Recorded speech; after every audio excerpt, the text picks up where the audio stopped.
Hello, everybody, and welcome to the Spiritual Journey podcast. My name is Nimesh, and I'm your host. I always love starting the podcast by saying thank you. I feel so very blessed with this podcast.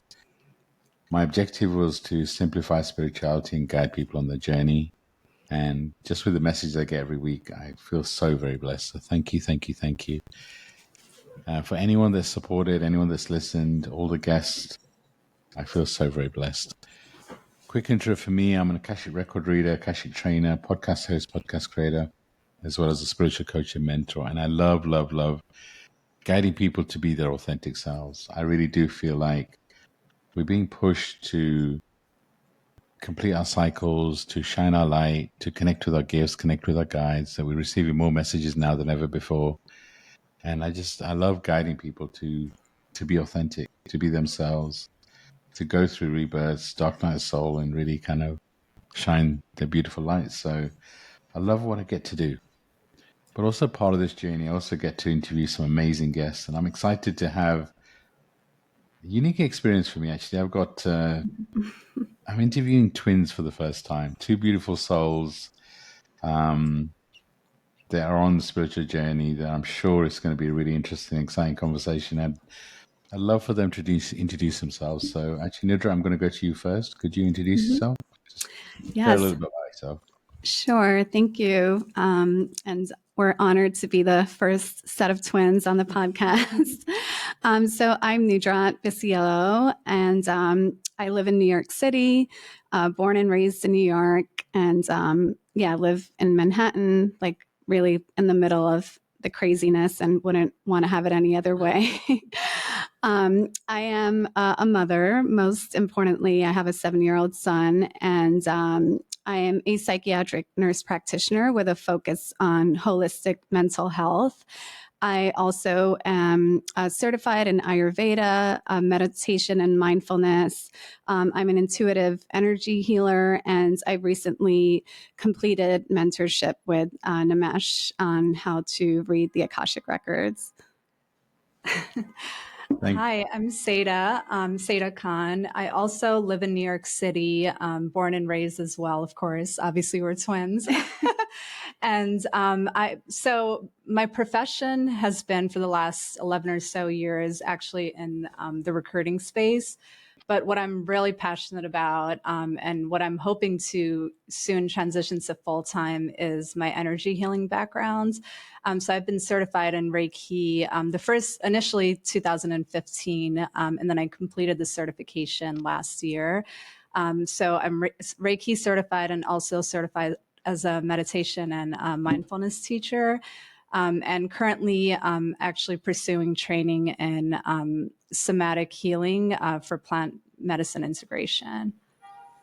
Wow, I love it. I love how there's, kind of you're trying to be in the 3D, but also there's definitely a 5D element there in terms of the holistic. Exactly. Trying to transition more to the 5D, but exactly.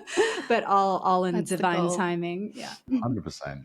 And it does feel like divine timing, right? It does feel like we've been pushed to switch to more, it feels more natural this time. So, but I'd love to hear a little bit more about your individual spiritual journeys to begin with. It's, and I'm curious how being a twin, how does that feel on the spiritual plane, right? In terms of were your journeys aligned? Was there a difference?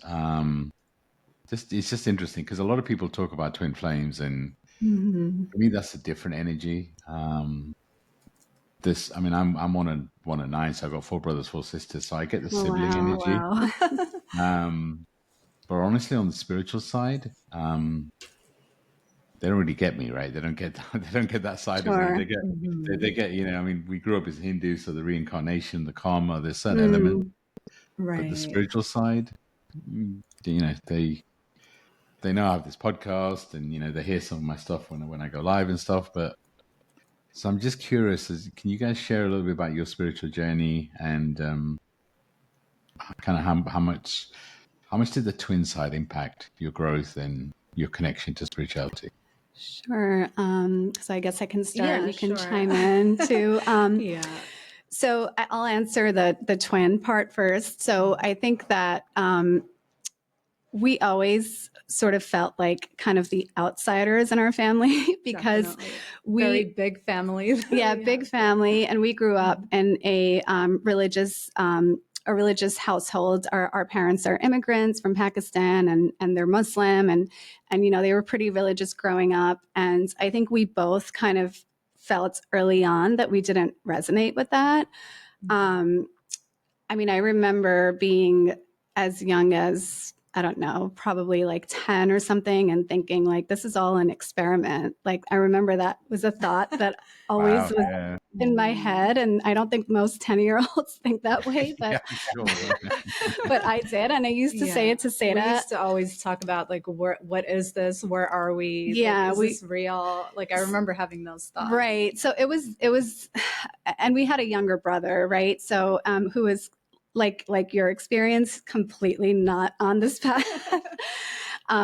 So, and he always kind of shifted more towards like my parents' beliefs growing up, and we were just sort of like, I guess, the black sheep, right? But it was nice to have, I think, someone else that was feeling similarly, so it didn't feel as lonely. And I think it was actually great to have that, because it was a way to encourage us to explore that more rather than to shun it or, suppress it. So we were fully in it at like 12 years old. We were exploring astrology. My mom would take us to the library, and we would take out books on witchcraft. Much to her disappointment. Yeah, we called ourselves Wiccans. I mean, we were like very in it from an early age into all of the paranormal, the metaphysical, everything mystical, astrology, all of it. So that started out as more of like a curiosity, because when we were younger, our parents sent us to like Saturday school. So, I remember being there, and like I would leave with way more questions than answers. Like none of it made sense to me, and we both felt that way. Right. Yeah. And we were always, very open with our parents. I would always say, like, would you rather that I be a hypocrite and, pretend that I agree with all of this when I really don't? And, the good thing is my parents always wanted us to not do that. So we were encouraged in a way to, they said, like, this is what we practice, this is what we believe in. But obviously they weren't trying to force us to have those beliefs. So, I think it was good that they did give us that capacity to go and explore what we really thought would resonate with us. So. Right. So so that was nice to have that. And so it started out that way as more of a curiosity. And then, something happened when we were in high school. We had a paranormal experience that was really scary. We actually talked. This happened to you together? Yes. Yeah. We actually talk about it in detail on at the beginning of when we introduced ourselves. We forgot to mention that we also have a podcast. So we talk about, I won't like go into the details of what happened, but we had it was like scary enough that it sort of shut us down for a while. Like it kind of took us off the path a little bit, because after that happened, I think it was like almost like we realized how powerful we were, and it really scared us because we were able to make like a pretty dramatic, I would say. Basically, we connected with, just to put it briefly, we connected with what, I don't know if it was an evil spirit, but that's the way we perceived it at the time. In hindsight, we realized that it was probably just like a guide, maybe. Right, maybe a guide. We just didn't know. We had no experience at that time, right, with like dark or light energy. So we really didn't know what to think. But it just scared us because we weren't expecting to connect with anything, and we did. And it was just, kind of terrifying at the time. So. Right. So that turned us off for a while. And then I think then spirituality found us again through other mediums as we got older. I think for me, and I think for both of us, right? In high school, we read the book Many Lives, Many Masters by Brian Weiss. And for anyone that's not familiar with that book, it's basically written by the psychiatrist that spontaneously started to, in his therapy sessions with patients, he began regressing them spontaneously to talking about past lives that would then heal them. And I remember reading that book, and like all of a sudden it was like the first thing that I ever heard that made sense to me. Right. And then it sent me into like a rabbit hole. Then I started reading like some of the other books. I can't Well, remember. we went to his workshop also. We did a and workshop like a of past life his. regression session, which was really interesting. And things came up that we like validated, Mhm. you know, with like, I remember I had like a vision of me and my mother and something when she was younger, and she was able to validate it for me. So it was pretty Wow. crazy. Yeah. So that sent us on a, you know, deep dive of kind of delving back into some of these things like past lives. And a few years after that, The Secret came out. So we became like really into like vision boards and manifesting and, Right. and yeah. And I remember just like there was one year where everything on my vision board came true, like literally every single thing that I put on there. And that's when I was like, okay, I need to get back into this. Like Good there's reminder. some, right. Yeah. So I think, you know, all of those things kind of put us back on the spiritual path. And then I discovered things like yoga, Ayurveda, meditation, Reiki, energy healing, and that it's sort of, you know, snowballed from there. Crystals and all that stuff. I remember in 2015, like we had mentioned, we actually, we went on it was like a yoga workshop, and it also had a past life regression session. So again, we did the past life thing. But then that same year, and again, like I think this was also kind of like divine timing. That same year when we came back from the retreat, one of our friends' neighbors was actually offering Reiki training. And at the time, we didn't really know much about Reiki. We had just started to like explore, you know, yoga and meditation and crystals and all the things. And she was obviously, as you know, like nowadays, it's really expensive to become certified. And back then she was actually offering it for free. So we just decided to go. And we got, you know, that was when we got the initial certification. And that was like an introduction to energy healing. And I think initially we both worked with it a lot on ourselves and realized how powerful it was. So yeah, I mean, all of these things kind of put us back on a path towards, you know, furthering our spiritual journeys. And as Nudrat said, I mean, for me, I would say having someone with me definitely made it so much less isolating and alienating, because, you know, not many people, especially when we were growing up and at that age and during that time, not many people were really, you know, interested in these things. I think obviously in the last few years, it's become much more popular and mainstream. But back then, you know, none of our friends were really into any of the mystical until things. We got them into it. Right. Now they are. Now even our brother, like we were saying, even our brother will now come to us and ask us, is this like a good astrological date for me to do this? Like, it's so funny. Nice. But back then, you know, like I could see how a lot of people that are on a spiritual path on their own can feel like very alienated. And I think we were definitely lucky in the fact that we had each other, because it made it a lot easier and, you know, just made it a lot nicer to have someone to have that connection with and, you know, explore things with you. Nice. Yeah. I mean, I did a whole episode on the spiritual journey and how lonely it is, and Right. because it is, right? And Yeah. you know, nobody really understands. Everyone's, because every you know, well, most instances, every soul is like on a unique journey, right? So nobody fully understands. But it's interesting your experience. I know, right? You said you weren't going to dive into it, so I'm glad we did. But experience of what you call an evil spirit. Oh yes. I kind of really I believe that when things like that happen, it's part of our spiritual awakening. It's part of our journey. Yeah. That's what we were saying. Yeah. I mean, I experienced some dark magic when I was very corporate, and then all of a sudden, I had some dark magic done on me. I had no clue. Oh wow. Wow. But for me, I had a soul contract with that person to awaken me. I don't.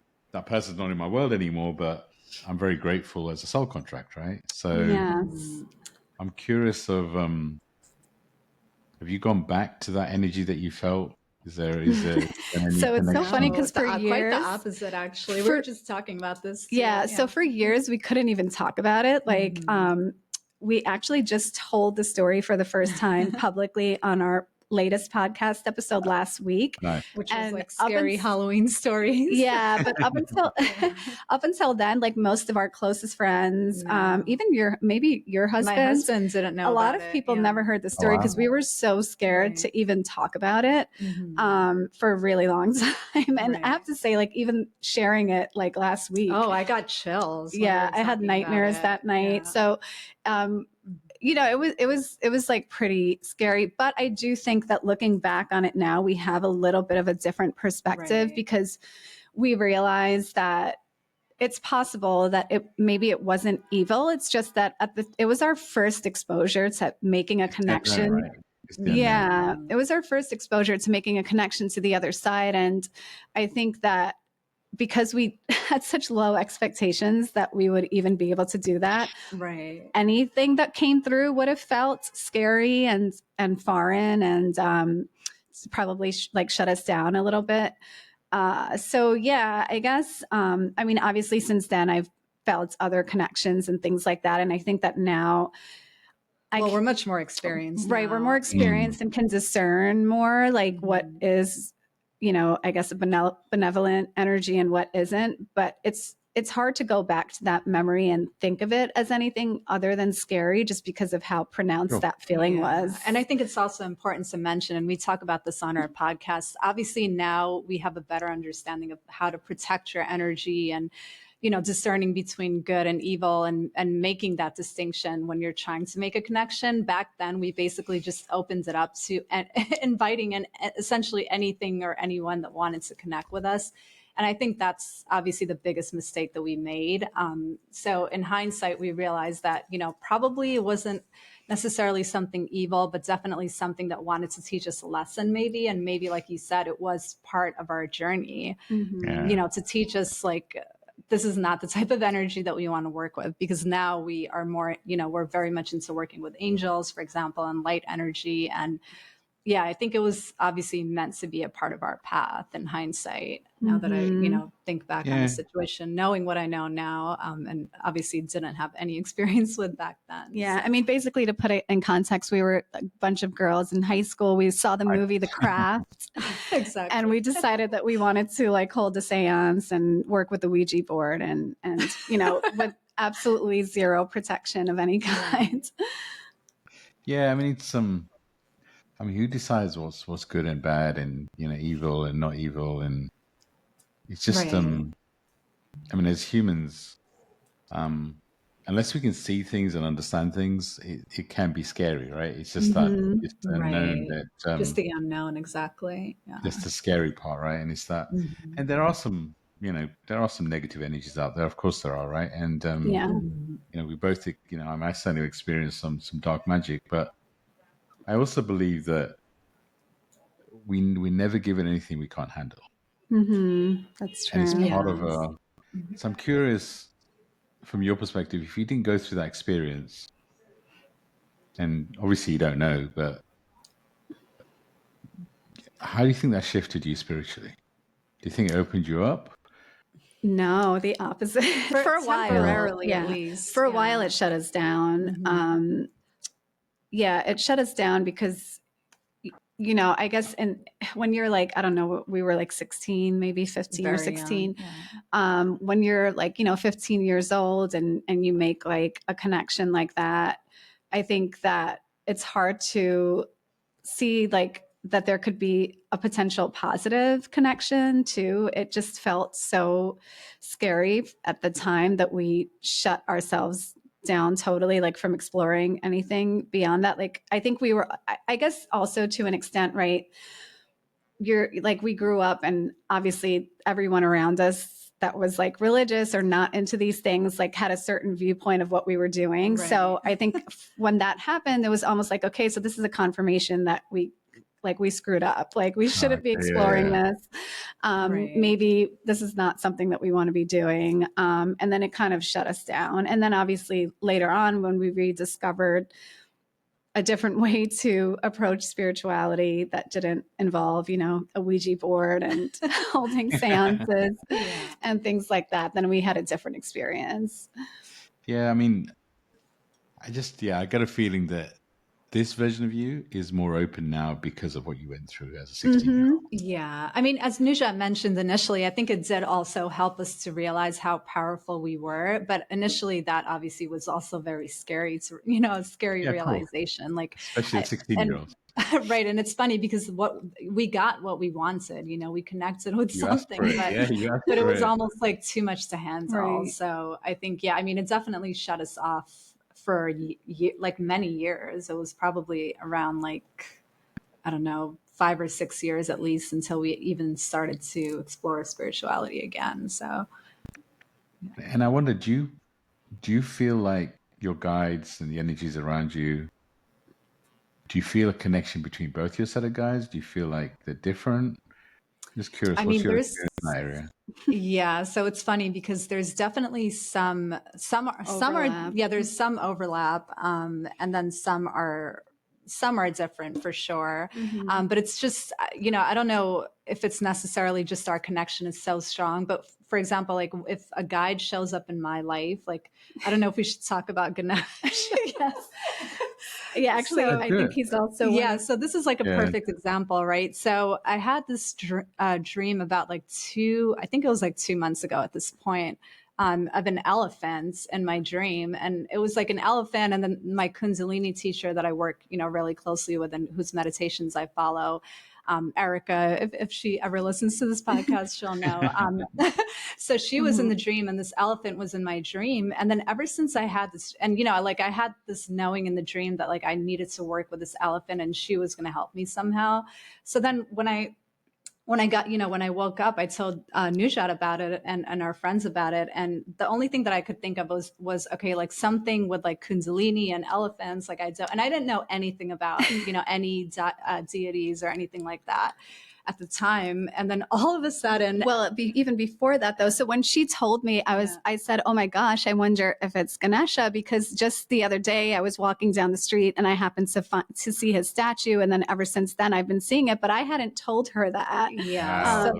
Right. And then after that dream, I swear elephant, well, first of all, the very next day in New York City, they brought in 1,000, I don't even know how many, a lot of elephants from India for some exhibit, and that was in New York for the last month. Not real elephants, by the way, statues. Sorry, yes, I should have said statues. So that was the first thing that I saw on social media when I opened up my Instagram that day. I was like, okay, so there's the first thing, and then ever since then I have just been seeing elephants everywhere. And then Nujat told me that when she was doing, I think it was her Akashic reading with you, he showed up. And then I realized okay, maybe this is supposed to be one of my guides, and it's just pretty crazy. So we have weird things like that happen. Multiple times with angels that we both work with. We both work with Archangel Metatron, who I think Saidah started working with first, and then he showed up for me in a plant medicine journey. And it's just, and he communicated to me that he's worked with us since we were kids, because he's the archangel of the indigo children, and he gave me this beautiful and also message. the Akashic records, and the Akashic records, right? Keeper of the records, right? So I got this beautiful message that he's been with us since we were children, right? So and it's funny. I honestly, I can't even tell you how I started working with him. I just remember one day, I got this message that I should start working with angels, and I started, doing research about them. And then I somehow stumbled upon Metatron. And as soon as I read his name and read what he's known for, I just immediately knew that he was the one that I was meant to do, work with most closely. So he's definitely been one of my guides for sure. And then, we have some others that are different. Mother Mary is another one that we both have a close shows up for us both. But it's definitely interesting that there's been for sure a lot of crossover.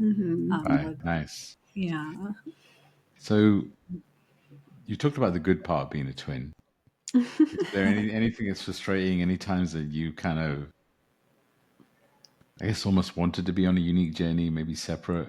Definitely. I mean, there's definitely been some times, for example, where we butted heads. Right. Sure. Well, I mean, just, obviously having to share everything with someone growing up can definitely get frustrating at times. I would honestly say, like, now in hindsight, we just had the typical fights that most brothers and sisters have. I don't think it was anything necessarily much further beyond that, because of the fact that we were twins. But the only thing that I will say I remember is, for example, like certain things, like if one of us did something wrong, my parents had this thing where they would say, like, we don't want one of you guys to get an inferiority complex. So like basically if one of us messed up, like we were both in trouble. Yeah. And I mean, most of the time we kind of like, we're getting into trouble together, right? So it wasn't, but yeah, that's true. That was, I would say that's one negative. And then just in general, because we were like always together, we had the same group of friends. Like we did butt heads a lot when we were younger. Like if you ask our closest friends that have known us since essentially like middle school and our parents or our brother, they will definitely tell you that we've gotten into some pretty nasty fights. Yeah, we used to fight a lot. But that changed. Like, it changed when she got married first and she moved, we were living together, obviously our whole lives up until we were 32, I think. Yeah, right? Something like that. So it changed a lot once we moved away from each other, because then obviously I think we actually finally had the opportunity to miss each other and not like be basically joined at the hip all the time. Right, so, that's true. Yeah. And then of course, like getting married and her having, a kid who's obviously my nephew and I adore more than anything in this world. It's just like a different kinds of, beautiful experience. So that's true. Yeah. Yeah, I mean, I've seen you guys' video on social media. Is good energy, and you guys have a great connection with him too. But he's such a he's like a very free spirit. So oh my God, he's like literally the best kid ever. It's amazing, and we have all like had confirmation of all of us. Her husband, my husband, him, both of us, of course, having like so many past lives together, and this definitely not being our first time that all of us are connected. And we just all have like this really crazy like a soul connection, right? So beautiful, so beautiful. So what advice would you give to people who are, they hear me talk sometimes about connecting with their guides, and it's like there are definitely some people out there who don't feel like they have guides, don't necessarily feel like they receive messages. Any advice you have for people that, in terms of what have you done to connect with your guides? Any advice you have for building a deeper connection? Yeah, that's a good question. I think I would actually give them the advice that you gave me, which was to actually make the time and the time and like the stillness. That's like a big one, because I would say for a long time, like the way that I approached spirituality was consuming so much information, like always listening to a podcast about spirituality or, listening to an audiobook. And then I remember one time you mentioned to me, like, how about if you just sat down and dedicated like 10 minutes a day of stillness and quiet, where you're not consuming anything, but just sort of like being. And when I started doing that is when I really started to feel like the connection and get the messages. And then it's funny because then when I had that connection, I noticed that they would show up, like, even if I was listening to like a podcast or something, right? Or walking down the street, like I would just know, like I would get a confirmation that there was a message that was coming through, and it was from my guide. So they started to then communicate with me like in ways that they weren't before, but I definitely had to make like the intention and the time for it, and to build like the relationship essentially. I mean, even before that, I felt like I feel like I was always getting signs, like angel numbers, especially. And I get like some very clear like messages and signs from my guides. And I think I always have, but I felt like a very, very much a deepening of the connection when I actually started to intentionally like just make the time to be quiet. And yeah, I think the messages come in the most powerfully when I'm just like by myself. And even if I'm not like, I don't even have to be like in a meditation. For me, I get like so many of my downloads and messages when I'm like either in the shower or in the sauna, because it's like one of the only times that I just like tune everything out. And I feel like there's something about like connecting with the elements of like water and fire that seem to open up my connection. but I think it's just most important that it comes through stronger when you're not like doing like so much or like so busy, or your mind is like consumed by, and taking in other information. Like that is when the messages come through the strongest. And I think another way to put that is more so looking inside of yourself instead of, externally to, get guidance from like other, podcasts or books or, whatever it may be. And I've had definitely the same experience. For me, I definitely get the most powerful messages in meditations. But then also another thing I think that's important to mention is, especially when you're working with angels, for example, we know that, they say that angels do not intervene in your life unless you ask for them to. So I think just being very intentional and very specific about what you're, asking for, what kind of guidance or, what you want their help with. And then I think that, they are always there willing to help us. So all you have to do is, be intentional about it and ask and be open, of course, to receiving. Yeah. And sometimes if I know that I am going to, if I can't help myself and I'm going to be listening to like a podcast or something or a book that I really want to make the time to, I'll actually set an intention and I'll ask my guides to give me messages through whatever media I consume. Like, so I'll set that intention at the beginning of the day and say, can you please send me information through any media I consume or people I encounter or situations that I come across today. And it always, that always works for me too. Yeah. That's beautiful. That's great advice. And because on the stillness, the way I think about it is you've got to build a connection with your guides. They're part of who you are. So if you're always just asking and not actually in a place to receive, when are you going to receive? And I also agree that our guides always nudging us, but they can only help if we ask. So for sure, ask. So it's that listening and asking, right? Both are important. Right. And also, as you say, be open to receiving the answers in whatever form. It could be in a podcast. It could be a conversation with a friend. It could be, so no, I love that advice. Great advice.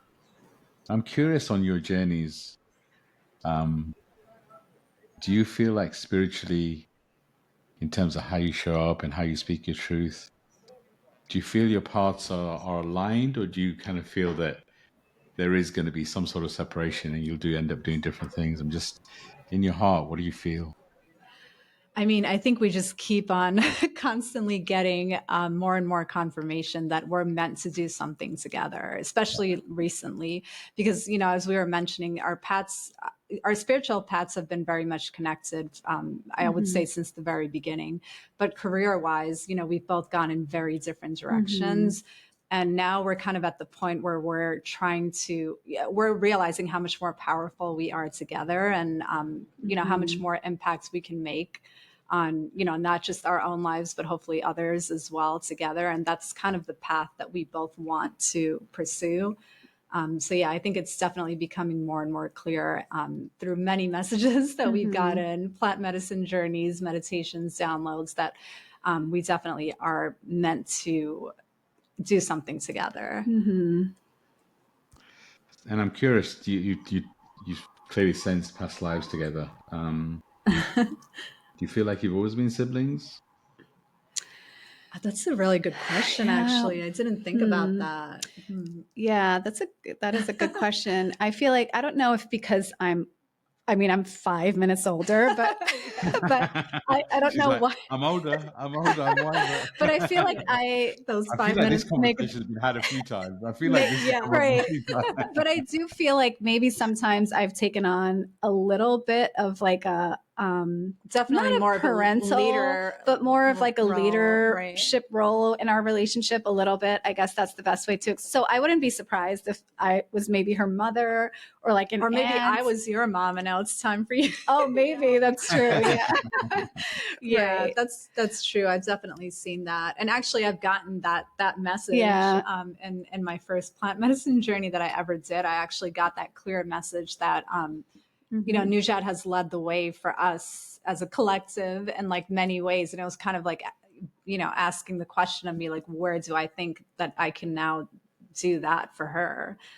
And then it's interesting because I actually got the answer in my latest journey, which was that, you know, it was me who initially started working with angels and brought them into both of our lives. So that was a beautiful message.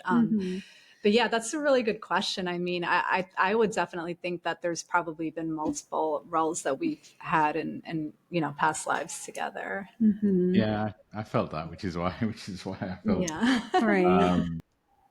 Yeah, they're just different energies, different feelings. But yeah, it just definitely feels like you've had a past life where let me put it. How do I put it? You weren't as close as you are in this life. Let me put it that way. Oh, So maybe That's also possible, right? I mean, maybe So, even not direct family or just, you know. I could see that. yeah. So it's just an image I got as we were.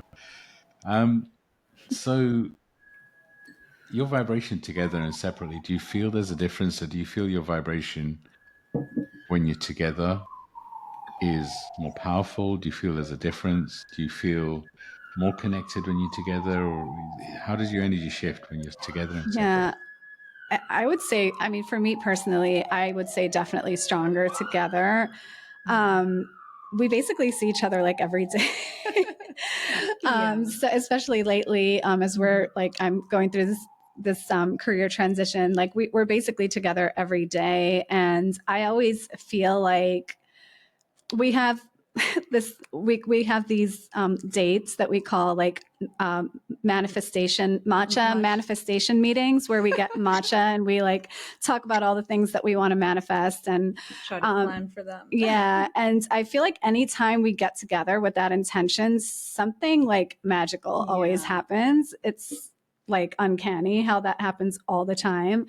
But it definitely feels like our energy together is like very strong. And I think we've gotten that confirmation from the people that like know us too, or even people that don't know us will always remark that we have like a certain energy that we emit when we're together, that I think is like, you know, magnetizing in a way. A lot of people have told us that. And I definitely feel like whenever I'm in her company and, like when I leave, I feel like a boost in my energy, you know, like it's always like, a nice confirmation, I think. Yeah, definitely. I totally agree. I mean, I think, you know, we're very, very much in tune with each other's feelings.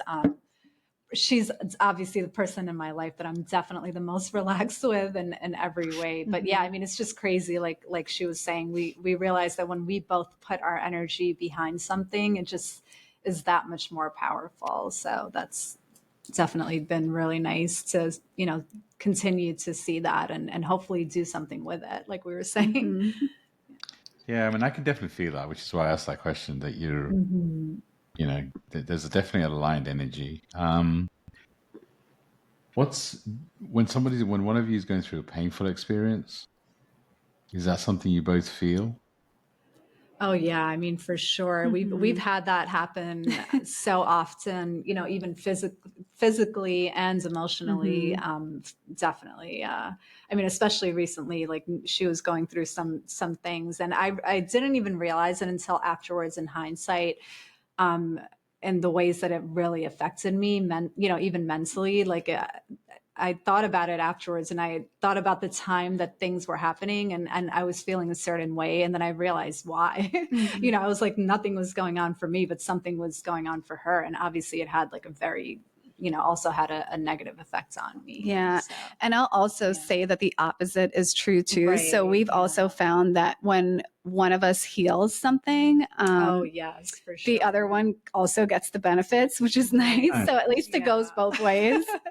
That's very true too. Yeah, definitely. And I wonder, do your husbands feel like they need to share you somehow? Well, it's funny that you say that, because we have this ongoing joke. So I've been with my husband for like, I don't even 17 years, a really long time, like something like that. So obviously, so, you know, he always used to joke around that Saidah was like his. Well, let's also talk about so when he asked my dad if he could marry her, he said, like, you know, I understand that in marrying Nudrat, I'm also kind of also marrying Saidah. So I just want you to know. And I mean, he has, like, God bless him, he's like the best person ever. We have such amazing bonds. And he promised my dad, like, I promised to not only take care of Nujat, but also Saidah, because I wasn't married for a while. You know, She was single at the time. I was single at the time, and he has always kept that promise. Yeah. So it was like an ongoing joke that, like, you know, if you marry one of us, you're basically marrying both of us. Right. And everyone talks about how, like, the four of us have, like, this, like, when our husbands only met each other, like, what, like 3 or 4 years ago. Right. But they had, like, an instant connection. It was crazy. Like, and they're also like 10 years apart, right? Or something like that. So there's a big age difference. But yeah, it was like an immediate connection even between the two of them. Right. It was very strange. And between my husband and her son as well. Yeah. Like, my son took to him right away. So yeah, there's definitely some weird soul family situation going on. Right. I mean, in this space, it's not weird, for sure. Yeah, I know. It's funny because we always joke about, like, are you know, like, if they're doing something and we are included in the plans. Like the other day, I think my husband asked her husband, "Are you sure you want us to come? You guys don't want some alone time?" And his response was, "It's actually almost weird if you guys are not there now. Like, you're always there." So yeah. So yeah, it's definitely nice, you know, to have that closeness between all of us, for sure. And part of the reason I want to record this podcast is, even if you're not a twin, you can definitely, even if you're not humanly a twin, you can definitely find soul connections on the planet where you have that deep connection. Yeah. And definitely. that's kind of why it felt important to have this conversation. Yeah. Right. So I guess going there, what would be your advice be for those that can feel like a twin? And, you know, twin flames, fragments of the same soul. There's so many different aspects of the whole thing. And, you know, twin flames arguably are there to expand each other. Right. But what advice would you be for anyone that kind of maybe is a twin, maybe doesn't feel that same connection, or can feel a strong connection with another soul, and maybe they were siblings in a past life or whatever that may be? But any advice you have for those kind of looking to nurture that relationship, nurture that connection? What would your advice be? That's a really good question. I mean, I think, and it's funny because, you know, when we were talking about our energy being so powerful together, I was actually thinking, you know, while I think she was saying that at one point, that they always say when, you know, groups of people or even like two people come together and put their energy behind something, it just intensifies so much more.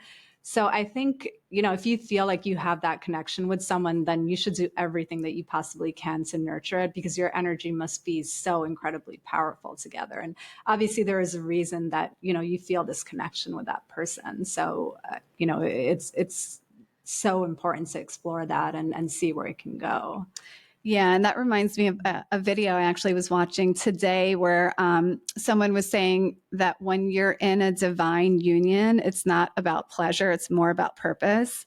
And I thought that was like so powerful because it's so true. Like there's, you know, a different kind of relationship when you know that you're like meant to do something together. And I think that that's true for anyone that's like in a twin flame relationship or a divine union or, you know, even like I said, like a soul family connection, like, because I think that people are just so much more powerful in groups.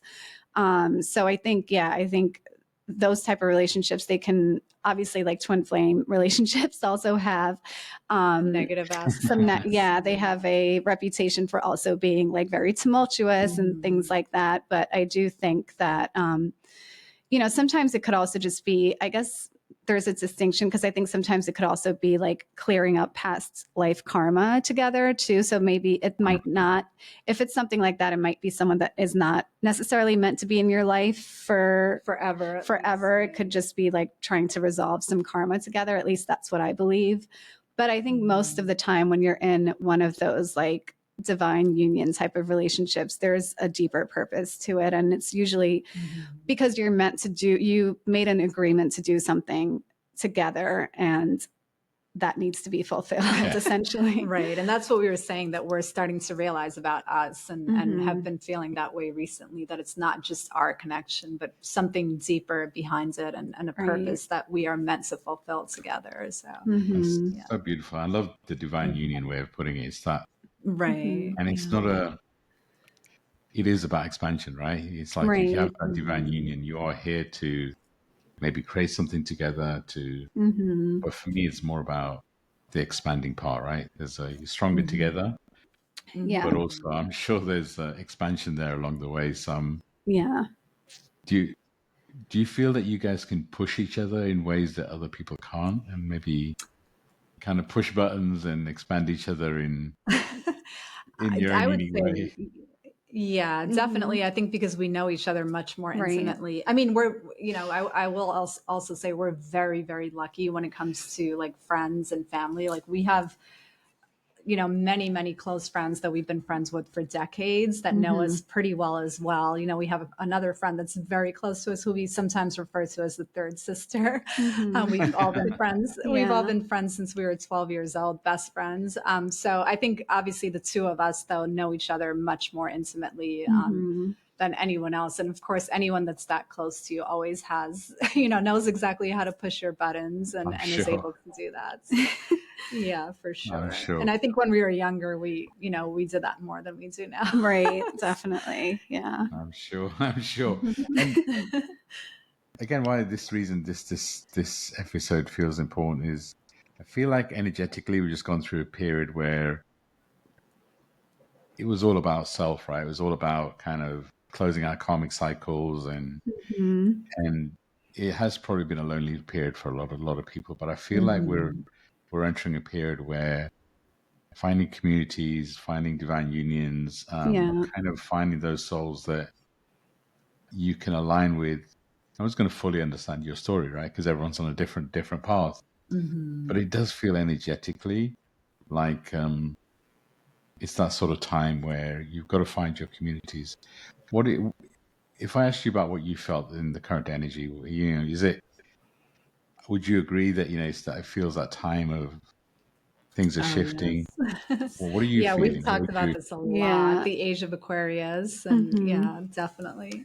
Yeah. And I think part of what you're saying is because I think for a lot of people that are on this path, like there was a long period of needing to like nurture the self and kind of heal your own traumas and wounds and shadows and confront all of that. And there was a lot of emphasis, especially for those of us that maybe like, grew up feeling like we didn't get that nurturing that we needed. We had to do it for ourselves before we could offer it to other people. But obviously, and it's interesting that you say that because I actually we've been talking about this a lot the last few weeks because we did a plant medicine journey a few weeks ago, and I actually got this exact message. Yeah, we both in different ways got the same message that it's time to stop focusing on the self now, and it's time to start offering that same nurturing to other people, like starting with the people that are closest to you and then extending from there.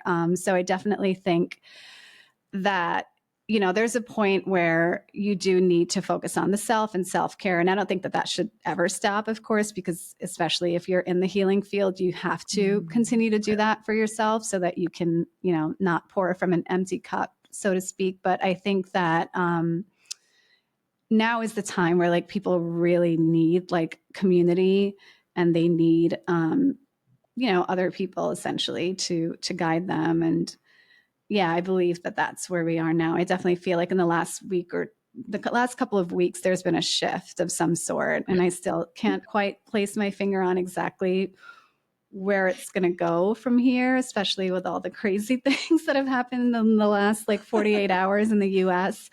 But I do feel like there's like a greater purpose or divine plan to it all that we like can't necessarily see yet. But I think that community is going to be like a big part of it for sure. Yeah, and just to mention, we're recording this a few weeks before, so the crazy 48 hours she mentions is the US election that just completed. So Yes. if you listen to Literally this, 2 and days ago. this is the crazy energy you're feeling. So Yeah. what advice would you be for those that are looking for community, for looking for kind of, because like I said, it really has felt like a lonely period. I agree that the energy is shifting, but any advice you have for those that kind of are looking for their soul families, the divine union, anything that comes to your heart?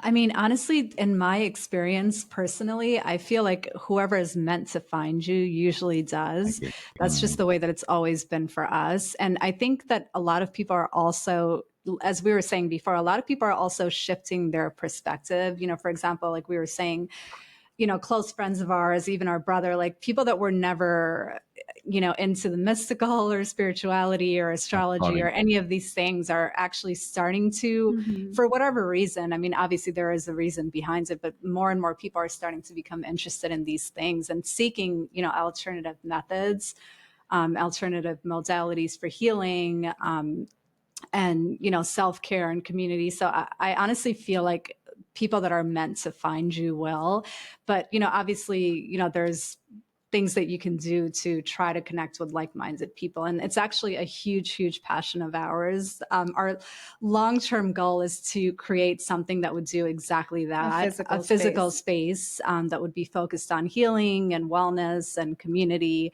You know, basically, essentially holistic wellness, and just the space for like-minded people to, you know, just learn from each other and hang out with each other. Something that would be an alternative to, you know, the usual bar where you go and just have drinks. And, you know, that's the only fun that a lot of people know. But I think more and more people are turning away from that now and looking for something more meaningful, and we're hoping to create that, at least in New York City soon. Yeah. But yeah, I mean, we're hoping also that, you know, it's not just us, but other people are thinking the same, and we'll start to see more of that will be, you know, a more meaningful way for people to connect with each other. Yes, I agree with all of that. And if I could just add to that, on a much smaller scale, the advice that I would give is to do things that are out of your normal routine.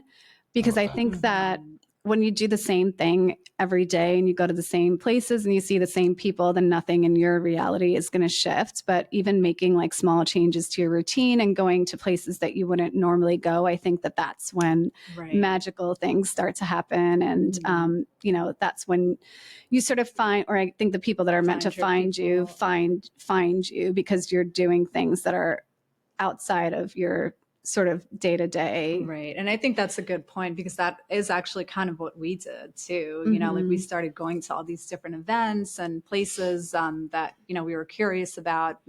And of course, I know it's easier for us because we're together. We usually go together. It's much more difficult if you're alone and, you know, kind of just throwing yourself into, you know, an environment where you don't really know anyone. So of course, I don't want to take away from the fact that it's definitely harder. But it's true what Nudrat said. I think it's definitely it will be rewarding and will lead you to the right people. Yeah, So beautiful. I so agree. I mean, a lot of us have been going through a rebirth, right? And it's just the same things that used to excite us aren't going to excite us anymore. So try something different. And, you know, there's a lot of growth that comes from it. So I'd love to move on talking about your podcast and what kind of inspired you to start, and tell us more about that journey. Yeah. So, I mean, it's something we always wanted to do. Yeah. Again, like, you know, when we were in high school, we were like recording talk shows. Like, you know, we would interview our friends and we had a whole notebook of like topics. We wanted to like essentially be Oprah back then. Like that was kind of our thing. And we always said, and she has our birthday. Yeah, she has our birthday. So we had like this connection to her. So we would always say like when we grow up, we want to be talk show hosts. And obviously the modern interpretation of that is a podcast host. But yeah, in the last few years, it's something we always talked about. And in our podcast, it's actually unique because we have a third host, co-host with us, a longtime friend of ours who is just, not from this earth, not from this planet. She's like the most amazing and unique human being that you'll ever encounter. And I think that like for a long time, you know, we always, and he's such a like, humble and laid back, like sort of person, like doesn't really know.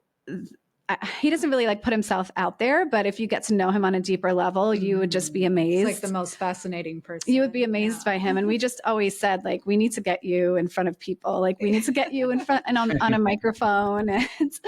And then one, I don't even know how we made the decision. It was supposed to be a bigger group of us initially, remember? But somehow it ended up just being us three. And I think that's just the way it was supposed to be, honestly, in hindsight, because and honestly, it just started out as a fun little venture for us to do something. And again, do something outside of the box, something that we weren't necessarily very comfortable with, even because, none of us have ever liked public speaking. Obviously, this is a little different because you're behind a mic, but, our at least for now, our podcast is not on video, but it was just something that started out as a fun venture, and it still is. And, we'll see where it goes, but we're just having fun talking about things that we love to talk about, and trying to connect again with like-minded people that are also interested in those topics, and hoping that we can, teach something and be a voice for this community. So what's your podcast called? And give me an idea of what's the objective. What are you hoping to do with it? So it's called Spiritual Shenanigans. And I think it fits us perfectly, because if you listen to the podcast, a lot of it is just sort of like our banter back and forth about different topics. But yeah, essentially, we're wanting to make spirituality like more accessible for people. So we talk a lot about practical sort of spirituality, but then we also have a lot of topics that are like very out there, like about things like astral projection and alien encounters, because our co-host Ryan, like, we mentioned, is not from this planet, and he's had like a lot of very interesting experiences that we feel like are just like entertaining and educational for people to hear. And it's also interesting because both Ryan and I have medical backgrounds. He's actually a scientist, which is so ironic.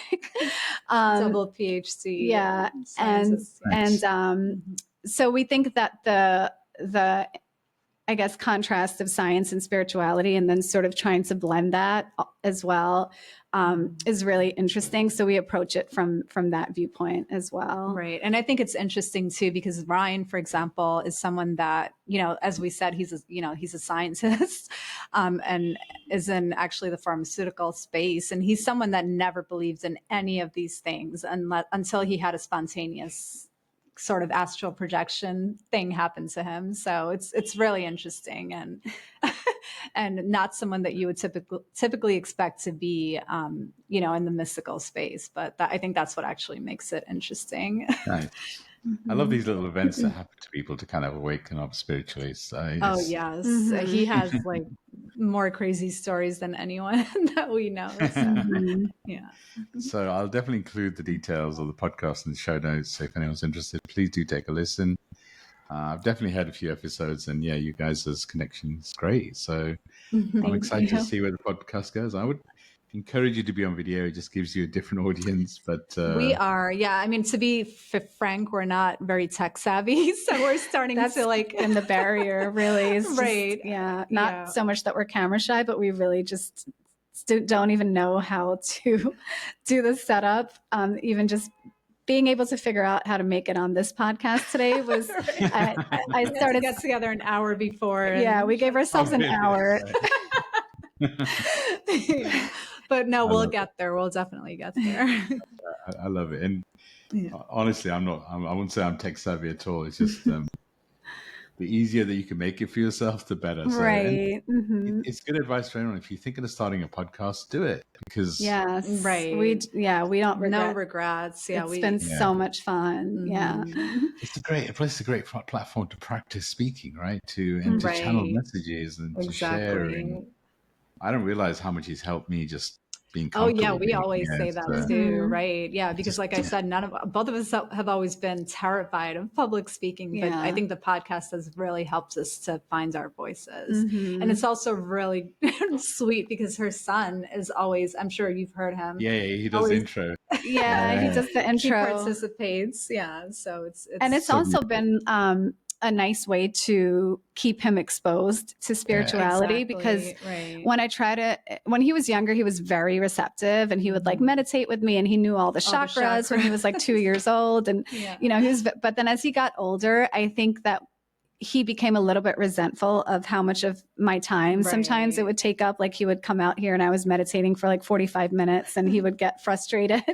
So then it sort of turned him off a little bit. But since we started the podcast, I noticed that he's really taken an interest to, you know, some of the things that we talk about. And, you know, I just always, his voice. So and I just always laugh to myself wondering if he ever talks to his friends about like astral projection or or any of the crazy things that he hears. But yeah, that's been another nice thing about it too. Yeah, so it's really something nice for us all to do together.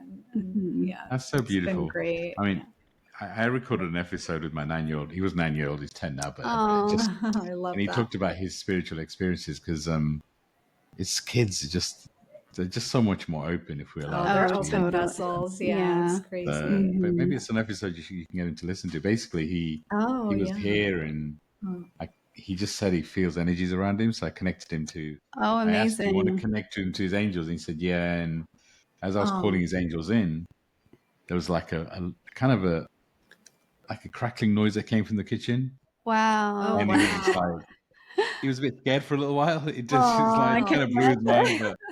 But then after a while, he wanted to talk about it. He said, "Well, can I talk about it on the podcast?" And so that's great. I'll have to listen to that. Yeah, well, Chase had an interesting experience the other night. Well, he has angels too. Right. Yeah, he has 3 angels that he's told me about, and yeah, he's definitely had some experiences of his own. Yeah, we should have him try to talk about that. Yeah, we should. It's really powerful, right? Just and the more open we can allow the kids to be, exactly, the better, right? Totally. Yeah, he has a past life that he tells me about a lot. Yeah, so beautiful. I love it. I love it. Just maybe we can have him as a guest on this podcast at some point. That would be great. Whenever he's ready. Yeah, don't want to freak him out.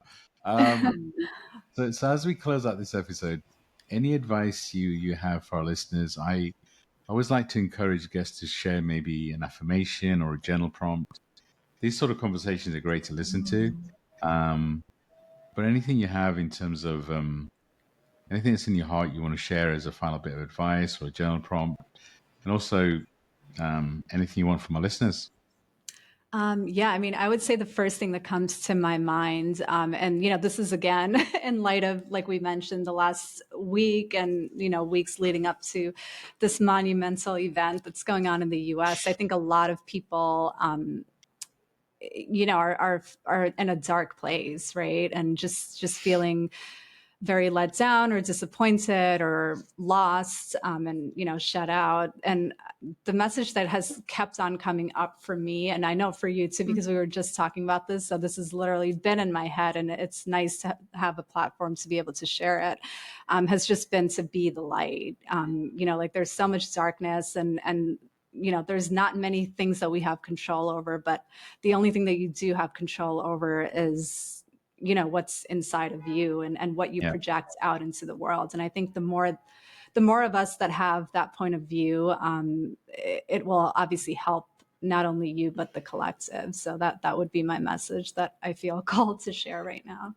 Yeah, it's exactly like Saidah said, we've been having this conversation over the last few days, and yeah, to be the light, to remember that the only thing that you can control is your own energy, and whatever energy that you project is essentially like what's going to not only be, you know, magnetized outside of you, but also reflected back to you. So I think that in any situation where you feel powerless or feel out of control, just remember that you can always control your own like energy and frequency that you're emitting, and that has like such a profound effect. And if enough of us do that rather than giving into like the fear and divisiveness and all of that, I think it could make a really big impact. Yeah, I mean, that's great advice. I don't really get into a politic conversation very often, but for me, the next couple of years, months, etc., are going to be lots of energetic shifts out in the planet, let me put it that way. And Right. but at the same time, a lot of energetic shifts internally.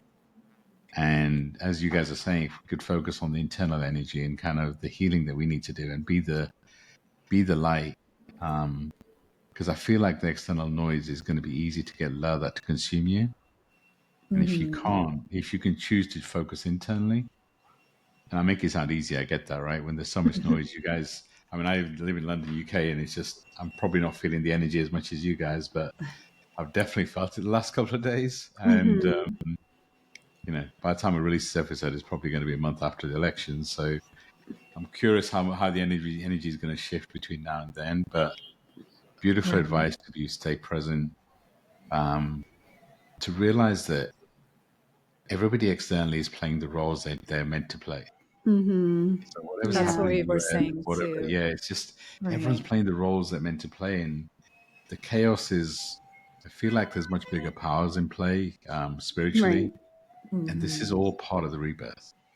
Yeah. That's exactly what we were saying. Yeah. I mean, we just keep trying to believe that there's a divine plan that we can't see that is going to play out in a way that maybe none of us could have scripted or expected. And it might not look the way we want it to right now, but that doesn't mean that there's not a greater purpose to all of it.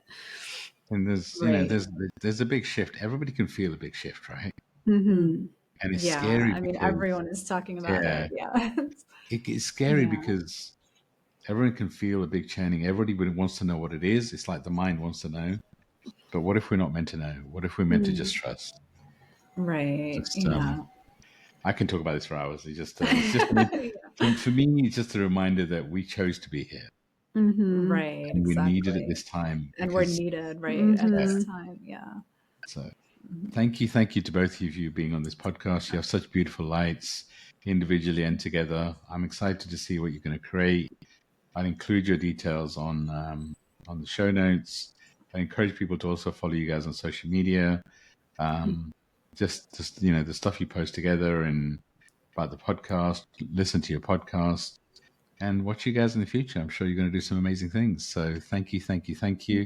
Yeah. And Thank I'll you hand so it much over. for having us. Yeah, Thank actually, I you. was going to hand over to both of you to close us out. However you want to close out, I'll leave it up to you guys. Oh, yeah. No, thank you so much for having us on. You know, it was a great honor. Actually, this is the very first podcast. Well, I think Nujat may have been on one other one, but for me, outside of our own, that I've ever been on. So it's truly a blessing. And, you know, I think it's interesting too that it'll drop, I guess, at a time like we've been saying, that's, you know, where things seem to be shifting in a different direction. So, yeah, sure. we're hoping to be a part of, you know, as we said, the light and that positive shift. Yes, thank you so much. And we're super excited to have been a part of your podcast. And hopefully one day we can have you on ours absolutely, too. Yes. I look forward to that. Look forward to that. Sending everyone lots of love and light. And as we were saying, just everything you need is inside you. Find the love inside you. Thank you and bye for now. Thank you.